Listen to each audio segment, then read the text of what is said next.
പ്രിയപ്പെട്ടവരെ, ഭൂമിയിലുള്ള 60-70 വർഷമല്ല യഥാർത്ഥമായിരിക്കുന്ന ജീവിതം.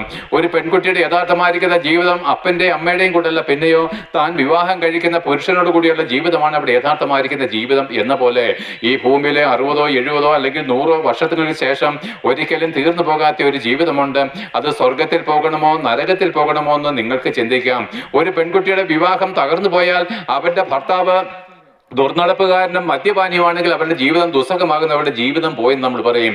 അവണ്ണം പ്രിയപ്പെട്ടവരെ, അവൾ വിവാഹം കഴിച്ച പുരുഷൻ നല്ലവനാണെങ്കിലോ അവൾ പറയും ഞങ്ങൾ രക്ഷപ്പെട്ടിരിക്കുന്നുവെന്ന്.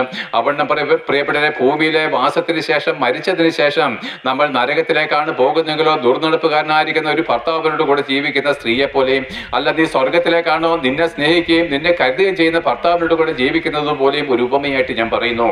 ആകിയാൽ നിങ്ങൾക്ക് എന്ത് വേണം പ്രിയപ്പെട്ടവരെ? നന്മ അനുഭവിക്കണമോ? ദൈവത്തോടുള്ള ജീവിതം വേണമോ? വേണമെങ്കിൽ ആ ക്രൂസിലേക്കൊന്ന് നോക്കിക്കേ. 2000 വർഷങ്ങൾക്ക് മുമ്പ് അവൻ ക്രൂസിൽ മരിച്ചത് നമുക്ക് ഓരോരുത്തർക്കും വേണ്ടിയിട്ടാണ്.